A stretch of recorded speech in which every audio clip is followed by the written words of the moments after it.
দুনিয়াতে আল্লাহর দ্বীন কায়েমের জন্য মারামারি লাগবে, এই সমস্ত লড়াইকারীরা সোজা জান্নাতে চলে যাবে ইনশাআল্লাহ। কেন? আল্লাহর জমিনে আল্লাহর দ্বীন প্রতিষ্ঠার জন্য তারা লড়াই করে। এজন্য সব লড়াই খারাপ না। আমিরুল মুমিনিন হযরত ওমর ইসলাম কবুল করেছেন। উনি ইসলাম কবুল করার পরে রাসূল সাল্লাল্লাহু আলাইহি ওয়াসাল্লামকে ডাক দিয়ে পাশে জিজ্ঞাসা করতেছেন, ইয়া রাসূলুল্লাহ, আমরা কি সত্যের উপরে আছি? নবীর প্রশ্ন করছেন। কে বলেন না? ওমর। যাকে দেখলে শয়তানও বাংলাদেশে এমন কিছু ওলামা একরাম বুজুর্গ আছে যাদেরকে দেখলে শয়তান পালায়। এই পিছনে পিছনে অনেক কিছু বলে, সামনে গেলে জুতা টানে, সামনে আর পারে না। কেন? আলাদা লোক। আমি বলতেছিলাম লড়াই সবসময় খারাপ না।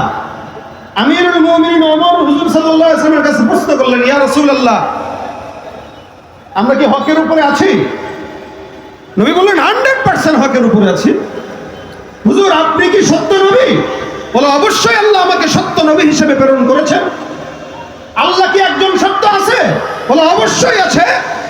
নামাজ কি আমাদের উপরে ফরজ? বলে, অবশ্যই ফরজ। কোরআন কি আমাদের জীবন বিধান? বলে, অবশ্যই জীবন বিধান। ওমর এই স্বীকারোক্তি রাসূলের জবান থেকে নিলেন। নেওয়ার পরে নবী করিম সাল্লাল্লাহু আলাইহি ওয়াসাল্লামকে ডাক দিয়ে কয়, হুজুর, তাহলে একটা দায়িত্ব আমার কাছে দিয়ে দেন। সবই যেহেতু সত্য, তাহলে বাতিল্লা সমাজে মুখ ফুলায় হাঁটবে, আর রাসূল আবু বকর ওমর ঘরের ভিতরে লুকায় লুকায় নামাজ পড়বে। ওমর মুসলমান হওয়ার পরে এটা আর সহ্য করা যায় না। লড়াইয়ের ওই ময়দানেতে যেতে তোমাকে হবে, প্রয়োজনে সব রক্তটুকু জমিনেই ঢেলে দেবে। লড়াইয়ের ওই ময়দানেতে যেতে তোমাকে হবে, প্রয়োজনে সব রক্তটুকু জমিনেই ঢেলে দেবে। তবুও তোমায় লড়তেই হবে, মানিবে না পরাজয়। তবুও তোমায় লড়তেই হবে, মানিবে না পরাজয়। বিপ্লব মানে জীবন দেয়া, সে কোনদিন আসবে না রে করো যদি ভয়। বিপ্লব মানে জীবন দেয়া, সে কোনদিন আসবে না রে করো যদি ভয়। আসবে বিজয় রক্ত আর জীবনের বিনিময়, আসবে বিজয় রক্ত আর জীবনের বিনিময়। বিপ্লব মানে জীবন দেয়া, বসে থাকা নয়, সে কোনদিন আসবে না রে করো যদি ভয়। ঠিক কিনা? ধর্মকে আজ পুঁজি করিয়া গাল ভরা বলি দিন, কত যে সুফি খুশিতে মাতাল হাদিয়া তোহফা পেয়ে। ধর্মকে আজ পুঁজি করিয়া গাল ভরা বলি দিন, কত যে সুফি খুশিতে মাতাল হাদিয়া তোহফা পেয়ে। ভণ্ডামির ওই শিখর তুলে সত্যের আলো জয়, ভণ্ডামির ওই শিখর তুলে সত্যের আলো জয়। বিপ্লব মানে জীবন দেয়া, বসে থাকা নয়, সে কোনদিন আসবে না রে করো যদি ভয়। ঠিক কিনা? আমরা ভয় পাই কাকে? ওমর ভয় পান কাকে? ওমর বলতেছেন, ইসলাম সত্য, আপনি সত্য, আল্লাহ সত্য, কোরআন সত্য, নামাজ সত্য, তা সত্য জিনিস গোপন থাকবে কেন? কথা কয় না? আমাদের দেশের হালত এরকম, দুর্নীতিবাজরা মুখ ফুলায় হাঁটে, জিকিরওয়ালারা লুকায় লুকায় থাকে। যতদিন পর্যন্ত ওমরের মতো আখলাক আর সাহস নিজের শরীরে না আসবে, ততদিন এরকমই হবে। ওমর এই সাহস দেখানোর আগ পর্যন্ত সব গোপনে গোপনে। দেখেন, সবাই নামাজ পড়ে কিন্তু নিজের ঘরে গোপনে গোপনে, কেউ জানে না। ওমর বলেন, হুজুর, আজকে থেকে মারামারির দায়িত্বটা আমারও দেন। সুবহানাল্লাহ। হুজুর, আমি ওমর যেহেতু মুসলমান হয়ে গেছি, আজকে থেকে মারামারির দায়িত্বটা আমি ওমরকে দেন না। ভাই, কাফের সংখ্যায় হাজার হাজার, চতুর্দিকে সব কাফের, মাঝখানে মর্দে মুজাহিদ কয়জন? মর্দে মুজাহিদ কয়জন? একজন। নবীরা বলতেছেন, দায়িত্বটা আমার কাছে দিয়ে আপনি নিশ্চিন্তে থাকেন, বাকি কাজ কেমনে করা লাগে আমি আর আমার মাওলা বুঝবে। হযরত ওমর দাঁড়ায় গেলেন, তরবারি নিয়ে দৌড়। মক্কার সামনে, কাবার সামনে তরবারি উঁচা করে ডাক দিয়া বলতেছেন, এই ওমরের তরবারি খাপ থেকে বের হয়ে গিয়েছে, ওমর মুসলমান হয়ে গিয়েছে। যতদিন পর্যন্ত ওমর মুসলমান আছে থাকবে, ওমর ওমর তরবারি নিয়ে দাঁড়িয়ে গেছে। কার সাহস আছে বাপের বেটা থাকলে ওমরের সঙ্গে জিহাদ করার জন্য চলে আসো? ওমর স্পষ্ট ঘোষণা দিয়ে দিয়েছেন। এবার অন্যরা চিন্তা করতেছে সবচেয়ে বড় রোস্তম পালোয়ান হইল ওমর, ওর সঙ্গে কিভাবে সম্ভব জিহাদ করা, ওর সঙ্গে কিভাবে সম্ভব লড়াই করা? ওমর একাই তো 100। যেই ওমর বুক ফুলিয়ে উঁচু করে তরবারি দাঁড়িয়ে গেল, আল্লাহর কসম নামাজ তখন আস্তে আস্তে প্রকাশ্যে শুরু হয়ে গেল। যতদিন পর্যন্ত ওলামায়ে কেরাম, দ্বীনের ধারক বাহক, জাকিরিন, আশিকরা গোপনে থাকবে তো বাতিল্লা মাথা চাড়া দিয়া থাকবে। আল্লাহ ওয়ালারা মাথা চাড়া দিবে তো বাতিল্লা লেজগুলো বিদেশে চলে যেতে বাধ্য হবে। কথা কি ঠিক আছে? আমরা আল্লাহর নবীর উম্মত, আল্লাহর গোলাম। আমাদের যদি ভয় কাউকে পেতে হয় সেটা কাকে? আল্লাহকে। আল্লাহ আমাদেরকে ভয় পাওয়ার তৌফিক দান করুন। ওমর এক সিনার ভিতরে ঈমান আর কোরআন ঢুকায় ওমর দামি হয়ে গেছে। সিনার ভিতরে রাসূলের প্রেম ঢুকায় ওমর দামি হয়ে গেছে। যার কারণে তরবারি উঁচা করে বলতেছে, কার সাহস আছে আমার সামনে আসো? ভাই, এটা হলো ইসলামের শক্তি। আমাদের কাছে কামান বিমান নাই, তাদের কাছে বোমা আছে, তাদের কাছে ককটেল আছে, তাদের কাছে ইট দিয়া পাথর মেরে মানুষকে হত্যা করার যন্ত্র আছে। আমাদের কাছে আছে লা ইলাহা ইল্লাল্লাহ। কথা বলেন ঠিক কিনা? আমাদের কাছে আছে আল্লাহ পাকের কালেমার তাওহীদের বাণী। আমাদের বুকে আছে পয়গম্বরের প্রেম। আল্লাহ বলেন আতিউল্লাহ ওয়া আতিউর রাসূল, যে আল্লাহ আর আল্লাহর রাসূলের ইতাআত করবে বিনা হিসাবে জান্নাতে চলে যাবে। এই প্রেম নিয়ে জান্নাতে যেতে চাই কারা কারা? দুই হাত তুলে দেখাবে। লিল্লাহি তাকবীর। আল্লাহ পাক কবুল করুক, বলেন আমিন। ভাই আমার, এই প্রেম নিয়ে সাহাবায়ে কেরাম জান্নাতে গেছে। এই প্রেম যত বেশি থাকবে মানুষ তত কাছাকাছি হয়। প্রেম যত দূরত্ব, ছাড়াছাড়ি হয় তত বেশি। স্বামীর সাথে স্ত্রীর মহব্বতের দূরত্ব ওটা বেশি দিন টিকে না। আর মহব্বত যত গভীর, দুনিয়ায় তো থাকতে চায়, জান্নাতেও হুর যে পাবে এটাও চায় না। কথা বুঝেন নাই মনে হয়? কোন বিবি যেই স্বামীকে মহব্বত বেশি করে, এই বিবি এটা চায় না যে সে জান্নাতে হুর পাক। বিশ্বাস না হলে বউর কাছে যায় বলেন, যা আল্লাহ পাক তো আমাদেরকে এতটা হুর দিবে, বিবি বলবে আমি ছাড়া আর কাউকে চাই না। এটাই বলবে, কেন? মহব্বত বেশি। মহব্বত যত গভীর, জান্নাতে তত বাসস্থান নিকটে। এজন্য আমি আপনাদেরকে বলি, জান্নাত তো চান সবাই, না? আমিও চাই, আপনারাও চান, সবাই চাই, লেকিন জান্নাতের কোনো কাজ আমরা করি না। এটা হলো মৌলিক বিষয়। নবী করিম সাল্লাল্লাহু আলাইহি সাল্লাম বলেন, জান্নাতে যদি আমার সাথে থাকতে চাও, একটা আমল রাসূল দিয়েছেন, বলবো? শুনে মানতে পারবেন ইনশাআল্লাহ? একদম আসান, একদম সহজ। খুব দীর্ঘ ওয়াজ করলাম, কিন্তু কোনো কিছু কেউ মানলাম না, কোনো ফায়দা নেই। এজন্য সংক্ষেপ সময়, সংক্ষেপ কথা, আল্লাহ পাক যেন মানার তৌফিক দেন, আমিন। রাসূল বলেন, ইন্না আওলান নাসি বি ইয়াউমিল কিয়ামাহ, আওলান নাসি বি ইয়াউমিল কিয়ামাতি আকসারুহুম আলাইয়া সালাহ। পয়গম্বর বলেন, সারা দুনিয়ার যত মানুষ আছে, সব মানুষের মধ্যে আমি আল্লাহর পয়গম্বর জান্নাতে যাব। সব চাইতে জান্নাতের উচ্চ মাকাম পয়গম্বরকে আল্লাহ পাক রব্বুল আলামিন দান করবেন। সব নবীরা জান্নাতে যাবে, সাহাবায়ে আজমাইন জান্নাতে যাবে, তাবেঈন জান্নাতে যাবে, তাবেঈ জান্নাতে যাবে। জান্নাতের স্তর আছে, একটা জান্নাতুল ফিরদাউস, জান্নাতুন নাঈম, জান্নাতুল মাওয়া, এভাবে করে জান্নাতের স্তর। এই জন্য আল্লাহ রাসূল শিখায় দিলেন, বান্দা দোয়া যদি করতে হয় জান্নাতুল ফিরদাউসের দোয়া করো, কারণ জান্নাতুল ফিরদাউসের মধ্যে সমস্ত নবীরা, সাহাবা আজমাইনরা আল্লাহ পাক তাদেরকে দান করবে।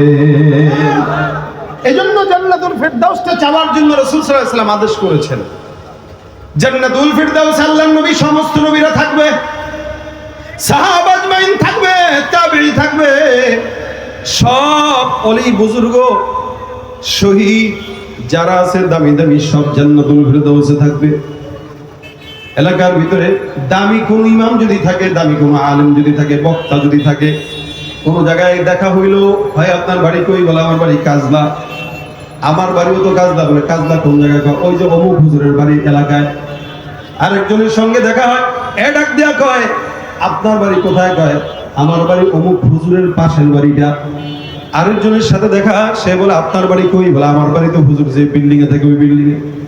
আরেকজন এসে বলে আপনার বাড়ি কই? বলে আমার বাড়ি হুজুর যে ফ্ল্যাটে থাকে তার পাশের ফ্ল্যাটে।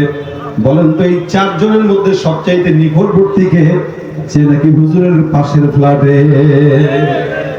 যে যত বেশি নিকটে সে তত বেশি দামি। রাসূল সাল্লাল্লাহু আলাইহি ওয়াসাল্লাম ডাক দিয়া কয়, জান্নাতের ভিতরে হাজার হাজার লক্ষ কোটি বান্দার ভিতরে আমি পয়গম্বর যেখানে থাকবো, আমার পাশের ঘর আছে, আমি পয়গম্বর যেখানে থাকবো চতুর্দিকে অনেক ঘর থাকবে। দুনিয়ার জমিনে যেই বান্দা যত বেশি দুরূদ আমল করবে, আল্লাহ পাক রব্বুল আলামিন ওই বান্দাকে তত বেশি আমার পাশের ঘরেই অবস্থান করাবে। অর্থাৎ রাসূলের পাশের ঘরে আল্লাহ পাক তাদেরকে দিবেন। ওই যে বললাম জান্নাতে স্তর আছে, স্তর অনুযায়ী বান্দার ভিতরে একটা আফসোস থাকবে যে একটু নিম্নমানের জান্নাত পাবে। মনে করেন এই কাজদা এলাকায় কারো 5 তলা বিল্ডিং আছে, কারো টিন সেট আছে, কারো 10 তলা ফ্ল্যাট আছে। যার 2 তলা বিল্ডিং তারটাও বাড়ি, যার 10 তলা বাড়ি তারটাও বাড়ি, কিন্তু একটু পার্থক্য তো আছে। তারটা মজবুত কোয়ালিটির 10 তলা বিল্ডিং লিফট আছে, আর আমারটা 2 তলা কোনো মতে।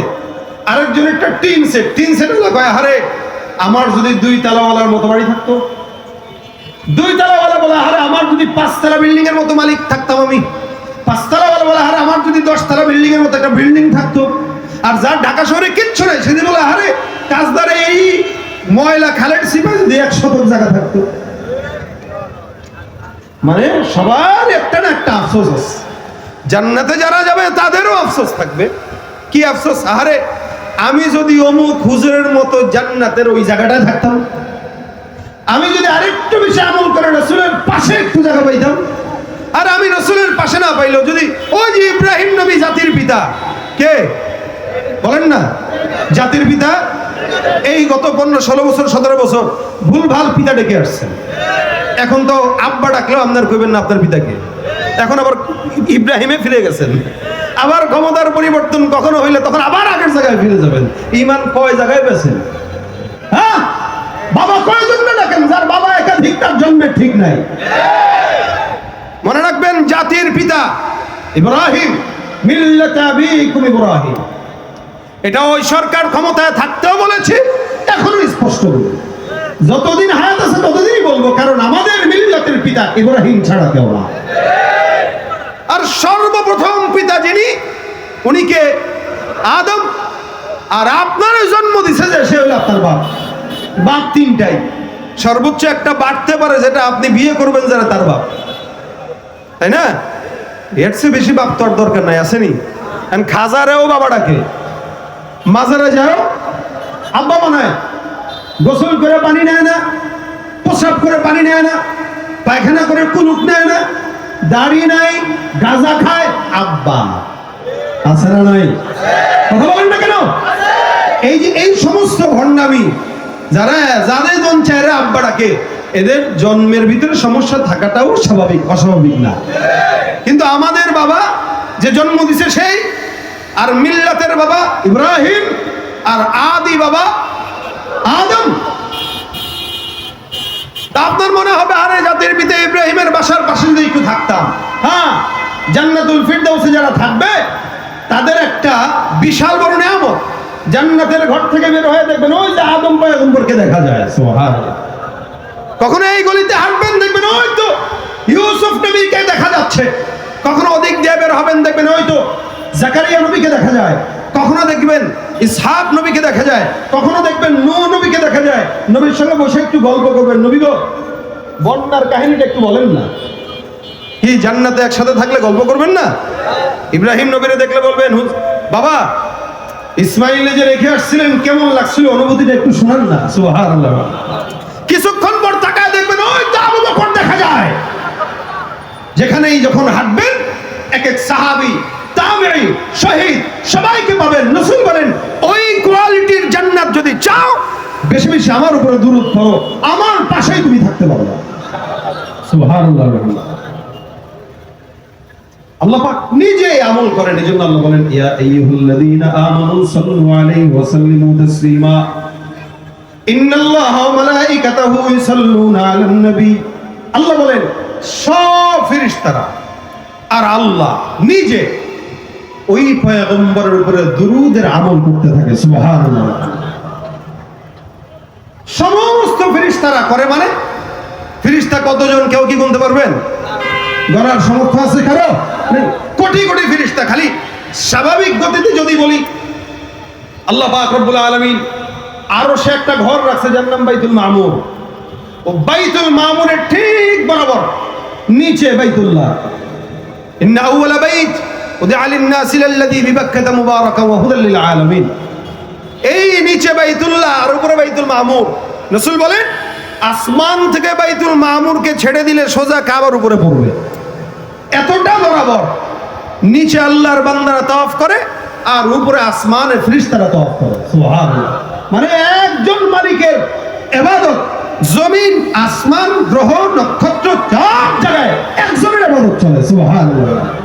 আপনার নেতার গোলামি কয়জন করে? বলেন কয়জন করে আপনার নেতার গোলামি?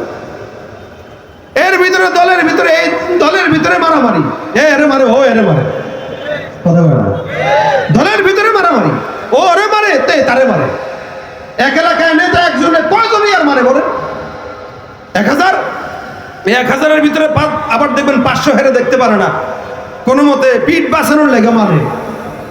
কিন্তু আমার মালিক যিনি, পিঠ বাঁচানোর জন্যও না, আল্লাহ পাক রব্বুল আলামিনের 24টা ঘন্টা যত মাখলুকাত আছে সব আদাতান অভ্যাসগতভাবে আল্লাহ পাকের ইবাদত করতে থাকে। সুবহানাল্লাহ।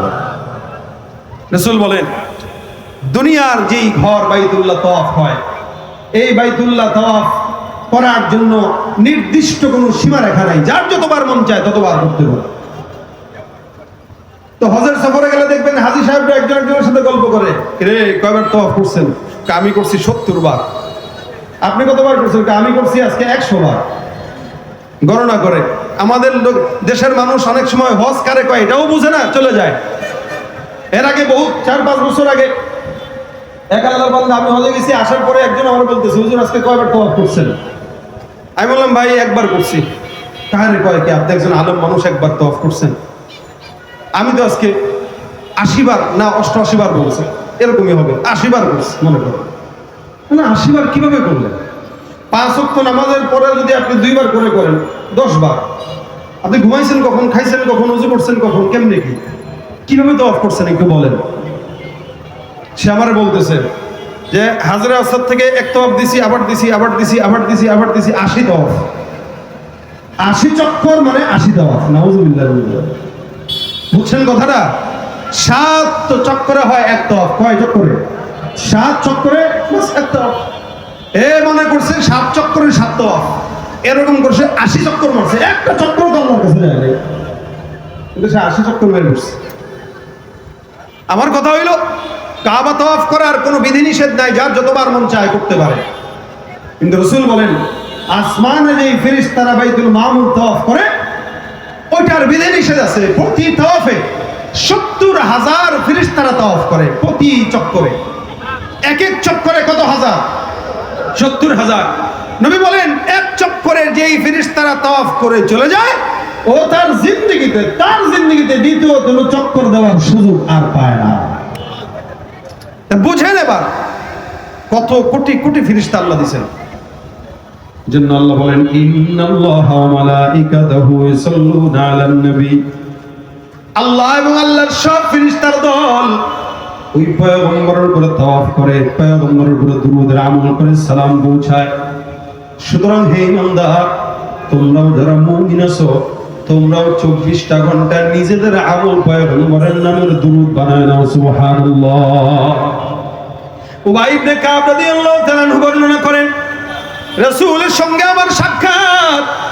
নবীকে আমি ডাক দিয়া জিজ্ঞাসা করলাম, ইয়া রাসূলুল্লাহ, আমি আমার জিন্দেগিতে প্রতিদিনের আমলের ভিতরে কতটুকু সময় আপনার দুরূদের মধ্যে ব্যয় করব? পয়গম্বর একটু বর্ণনা করেন। নবী করিম সাল্লাল্লাহু আলাইহি ওয়াসাল্লাম বলেন, তোমার যতটুকু মন চায় তুমি ততটুকু আমার নামের দুরূদে ব্যয় করো।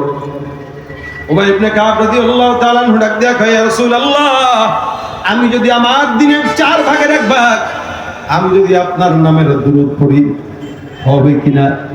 রাসূল সাল্লাল্লাহু আলাইহি ওয়াসাল্লাম ডাক দিয়া কয়, 4 ভাগের 1 ভাগ যদি বড় হবে তবে তার চাইতেও ভালো যদি আরো বেশি বড়। উবাই ইবনে কাব ডাক দিয়া কয়, আমি যদি 3 ভাগের 1 ভাগ করি। নবী ডাক দিয়া কয়, ভালো, তবে আরো বেশি বললে আরো ভালো। উবাই ইবনে কাব ডাক দিয়া কয়, রাসূলুল্লাহ, আমি যদি 2 ভাগের 1 ভাগ করি হবে কিনা? পয়গম্বর বলেন, ভালো, তবে আরো বেশি যদি পড়ো তবে আরো ভালো। উবাই ইবনে কাব বলেন, রাসূল, আমি আমার দৈনন্দিন আমলের অর্ধেক আমল যদি আপনার নামের দুরূদ পড়ি হবে কিনা? আল্লাহর নবী ডাক দেয়া কয়, হবে, তবে যত বেশি পড়বা তত বেশি ভালো। সুবহানাল্লাহ। অর্থাৎ 24 ঘন্টার আমলে 12 ঘন্টাই নবীর দুরূদ পড়বে। নবী বলেন, আরো বেশি বললে আরো ভালো। উবাই ইবনে কাব ডাক দেয়া কয়, রাসূলুল্লাহ, আমি আমার সারা জিন্দেগীর সকাল থেকে সন্ধ্যা পর্যন্ত আমার আমলটাই যদি আপনার নামের দুরূদের উপরে বর্ণনা করি, আপনার নামের দুরূদ পাঠ করে শেষ করি, পয়গম্বর কেমন হয়? রাসূল ডাক দিয়া কয়, তাহলে এটা যদি করতে পারো, তোমার জীবনের যত পেরেশানি, দুশ্চিন্তা, বিপদগ্রস্ততা, আমার আল্লাহ সব পেরেশানি আর বিপদ সঙ্গে সঙ্গে দূর করে দিবেন। সুবহানাল্লাহ।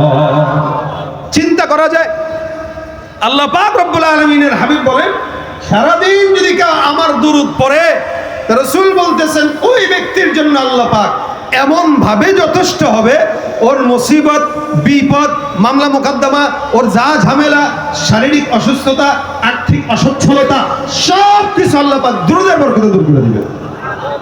শুধু তাই না, এটা তো দুনিয়া বিচার গেল, আখিরাতের জন্য রাসূল বলেন, ওয়াগফিরু লাকা যামবাক, তোমার যত গুনাহ আছে বালেগ হওয়ার পর থেকে যতদিন পর্যন্ত গুনাহ করেছো, আল্লাহ পাক রব্বুল আলামিন সব গুনাহগুলো ক্ষমা করে দিবেন। সুবহানাল্লাহ। আমল কয়টা বলেন না? কয়টা? রাসূল বলতেছেন আমল হলো একটাই, খালি দুরূদ পড়ো বাস। আমাদের অনেক আকাবির বুজুর্গরা ছিলেন যারা স্বপ্নের ভিতরে নবীকে দেখছেন। এক বুজুর্গ স্বপ্নের ভিতরে পয়গম্বরকে দেখেন। আল্লাহ নবী সাল্লাল্লাহু আলাইহি ওয়াসাল্লামের ঠোঁটের মধ্যে চুমা খাইছেন, কপালে চুমা খাইছেন। এই আল্লাহর বান্দার জবান থেকে সব সময় কেমন যেন ফুলের ঘ্রাণ আসতো, মেশকের ঘ্রাণ আসতো। খাদেম ডাক দিয়া কয়, হুজুর, আপনার জবান থেকে সব সময় ঘ্রাণ কেন? কারণটা জানার জন্য আমার আগ্রহ আসে। আল্লাহ ওরা ডাক দিয়া বলে, ঘুমের মধ্যে স্বপ্ন দেখছি পয়গম্বর আমার জবানে আর আমার কপালে চুমু খাইছেন। কেন খাইছেন? আমি আমার জবান দিয়া যতটুকু সারা দিনের ভিতরে পারি আমার পয়গম্বরের নামের দুরূদ পাঠ করি। এই দুরূদের বদৌলতে পয়গম্বর আমার ঠোঁটে আর কপালে চুমা খাইলেন। যেদিন থেকে আমার ঠোঁটে কপালে চুমা খাইলেন, সেদিন ঘুম থেকে উঠার পর থেকে আজ পর্যন্ত আমার জবান দিয়ে মিশকের ঘ্রাণ ছড়ায়। ভাইরা আমার, দুরূদ বড় বরকতময় একটা আমল, বড় বরকতময় একটা আমল। এটার মতো কার্যকরী আমল খুব কম আছে। কারণ আপনি কোনো বাবা মাকে খুশি করতে চাইলে তার সন্তানকে খুশি করেন, বাবা মা খুশি হয়ে যাবে। একটা ছোট্ট বাচ্চাকে কোলে নিবেন, আদর করবেন, চুমা খাবেন, মা বাবা দেখলে আপনার সাথে তার সম্পর্ক গভীর হবে, যে না আমার ছেলেটা আদর করছে। আল্লাহ পাক রব্বুল আলামিন হাবিবকে যদি কেউ মহব্বত করে, তো আল্লাহ পাক রব্বুল আলামিন ওই বান্দাকে রাসূলের মহব্বতের কারণে আল্লাহ নিজে মহব্বত করা শুরু করে দেয়। সুবহানাল্লাহ। ভাইরা আমার, এই কারণে নবী বরাক দিয়া বলেন, মান সাল্লা আলাইহি সালাতান ওয়াহিদাতান সাল্লাল্লাহু আলাইহি আশারা, কেউ যদি একবার আমি পয়গম্বরের নামের উপরে দুরূদ পাঠ করে, আমার আল্লাহ পাক ওই বান্দার উপরে 10 বার রহমত নাযিল করে দেয়। সুবহানাল্লাহ। শুধু তাই নয়, পয়গম্বর সাল্লাল্লাহু আলাইহি ওয়াসাল্লাম বলেন 10টা গুনাহ মাফ হয়, আর আল্লাহ পাক রব্বুল আলামিন 10 বার সম্মান তার বুলন্দ করে দেয়। অসংখ্য ফজিলত এই দুরূদের ব্যাপারে রাসূল করিম সাল্লাল্লাহু আলাইহি ওয়াসাল্লাম বর্ণনা করেছেন। আমরা আমাদের অসংখ্য সময় অযাচিত নষ্ট করি। সারাদিন আপনি খালি একটু চেষ্টা যদি করেন, হিসাব মিলায়েন যে আপনার সারাদিনে আপনি কতটুকু সময় ইবাদতে কাটান আর কতটুকু সময় অযথা নষ্ট করেন। বাজারে দোকানে ছোট্ট ছোট তসবিহ পাওয়া যায়, ওই যে কি তসবিহ বলে এটাকে, ডিজিটাল তসবিহগুলো একটা 50 টাকা দিয়ে কিনেন, কিনে আঙ্গুলের ভিতরে রাখেন, রেখে আপনার দরকার নেই, আপনি তসবিহ টিপা দরকার নাই, কিন্তু দিন শেষে আপনি একটু স্ক্রিনের দিকে তাকায় দেখবেন না হইলেও 1000 বার দুরূদ শরীফ পড়া হয়ে গেছে। ভাই তাসবিহ তো কোনো গুরুত্ব নাই, তসবিহের গুরুত্বটা এই কারণে যে আমি ভুলে যাই, সে আমার মনে করা যায়। তসবিহ হাতে থাকলে না, হাতে রেখে দেখেন, আমি ভুলে যাই কিন্তু সে আমাকে ভুলতে দেয় না। যখনই তসবির দিকে তাকাই করি না সুবহানাল্লাহ, বাস দেখবেন এমনি জবান চলে আসে। তসবিহ আছে তো সাল্লাল্লাহু আলাইহি ওয়াসাল্লাম জবানে চলে আসে, তসবিহ আছে তো আস্তাগফিরুল্লাহ জবানে এমনি চলে আসে, কেউ বলা লাগে না ভাই পড়ো। এজন্য হাতে একটা তসবিহ রাখেন, দেখে যখন সময় হয় প্রতিদিন নিয়ত করেন 10 বার 20 বার 100 বার, অন্তত 5 ওয়াক্ত নামাজের পর 100 বার করে পড়লেও 500 বার, 1000 বার করে পড়েন, প্রতিদিন পড়েন, প্রতিদিন পড়েন, প্রতিদিন পড়েন। রাসূল বলেন তোমার এই আমলগুলো আমার কাছে নাম সহ ঠিকানা সহ আমার রওজায় পৌঁছানো হয়, আমি পাই তোমার আমলগুলো। আর আমি যখন কোনো বান্দার নাম বারবার দেখি, দেখে আব্দুর রহমান প্রতিদিন আমার কাছে 1000 বার দুরূদ পাঠায়, রাসূল বলেন আমার জন্য ওয়াজিব হয়ে যায় তাকে সুপারিশ করে জান্নাতে নিয়ে যাওয়া। আরো জোরে বলেন সুবহানাল্লাহ। ভাই এখানে আমরা যারা আছি, ব্যবসায়ী আছি, দোকানপাটে এখানে দোকান করে অনেক ভাই আছেন, রিক্সা চালায় অনেক ভাই আছেন, অফিস আদালতে চাকরি করে অনেক ভাই আছেন।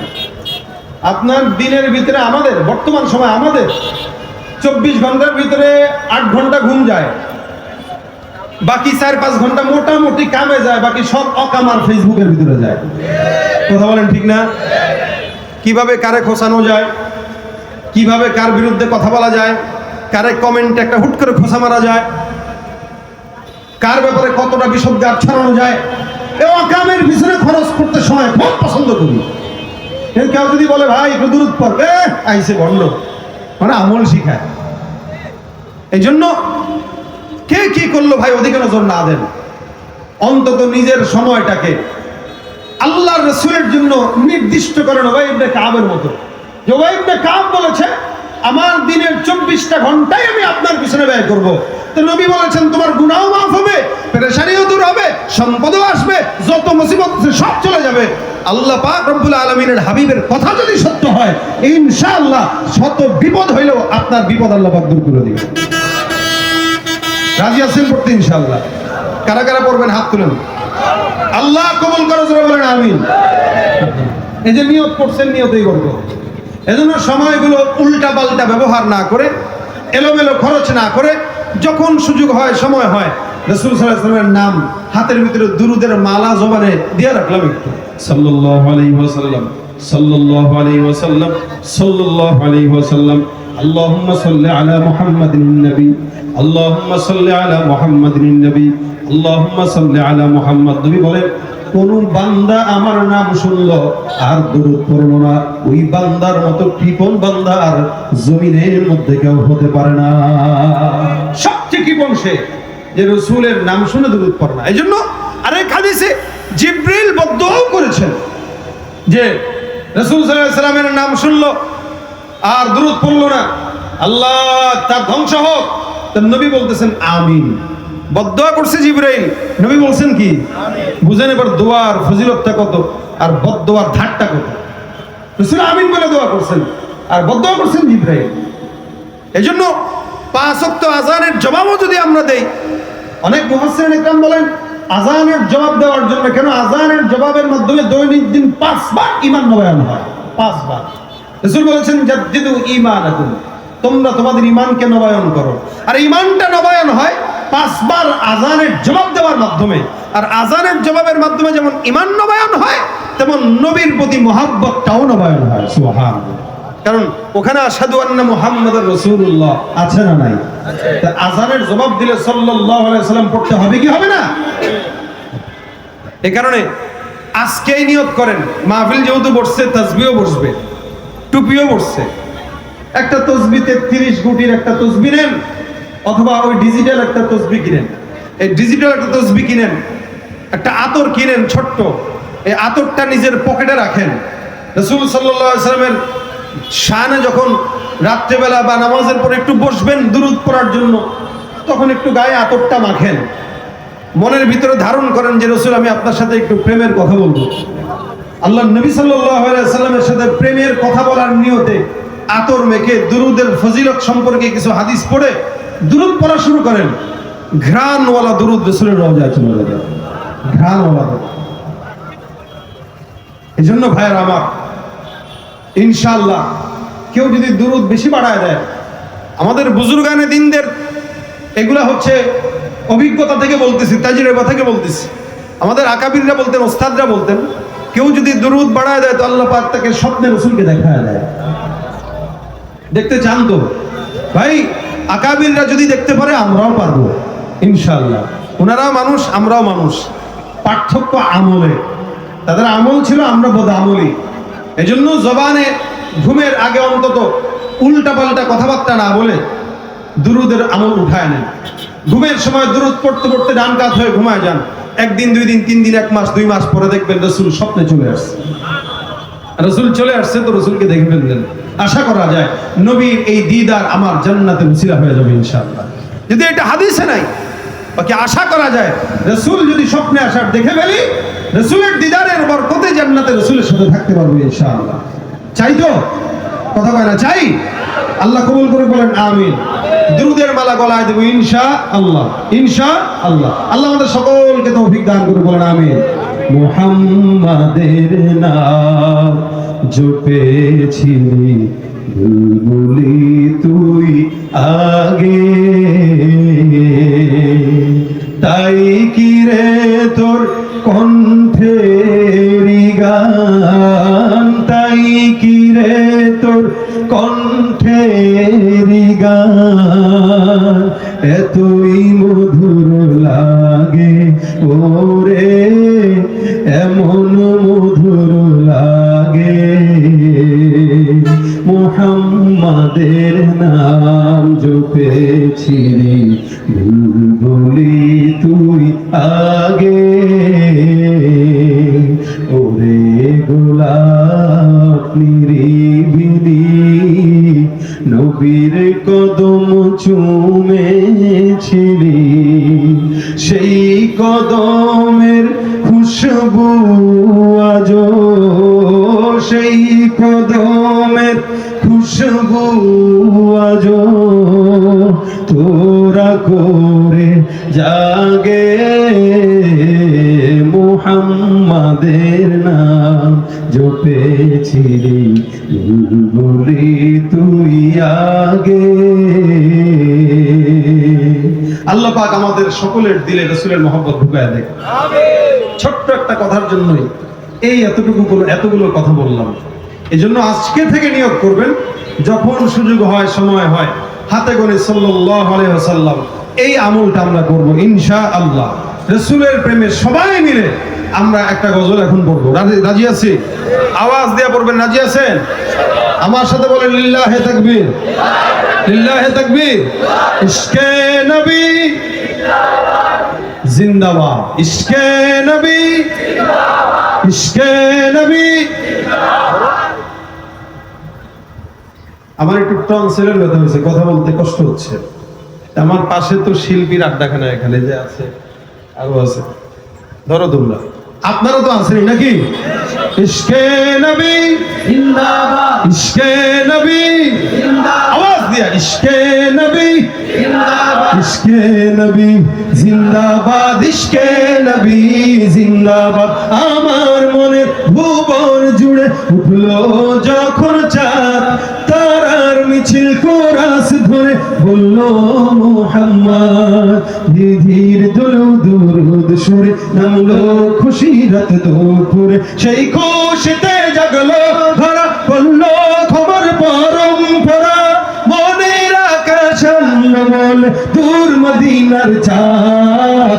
ইশকে নবী, ইশকে নবী, ইশকে নবী জিন্দাবাদ, ইশকে নবী, ইশকে নবী, ইশকে নবী জিন্দাবাদ, ইশকে নবী, ইশকে নবী, ইশকে নবী জিন্দাবাদ, ইশকে ইশকে নবী ইশকে নবী ইশকে নবী জিন্দাবাদ ইশকে নবী জিন্দাবাদ ইশকে নবী জিন্দাবাদ ইশকে নবী জিন্দাবাদ ইশকে নবী জিন্দাবাদ রক্ত কণায় দফায় দফায় উঠে শিহর মুহাম্মাদের নামের সুরে গাই পাখি যখন আকুল সুরে শিল্পী কবি গাইলে প্রেমের নাতে নবী আকুল সুরে শিল্পী কবি গাইলে প্রেমের নাতে নবী মনে হয় যায় পাগল পারা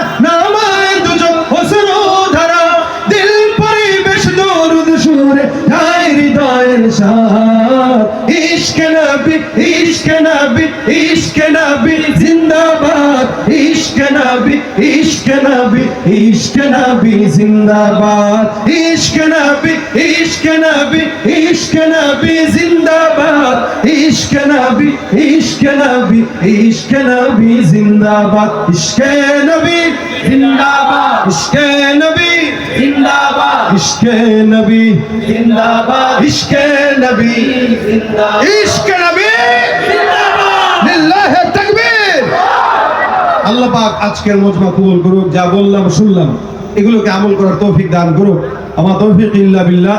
এখন আলোচনা করবেন আরেকজন বড় ভাই আছেন আমাদের, ইনশাআল্লাহ উনি আপনাদেরকে শোনাবেন। এসা পর্যন্ত সবাই বসবেন, কেমন?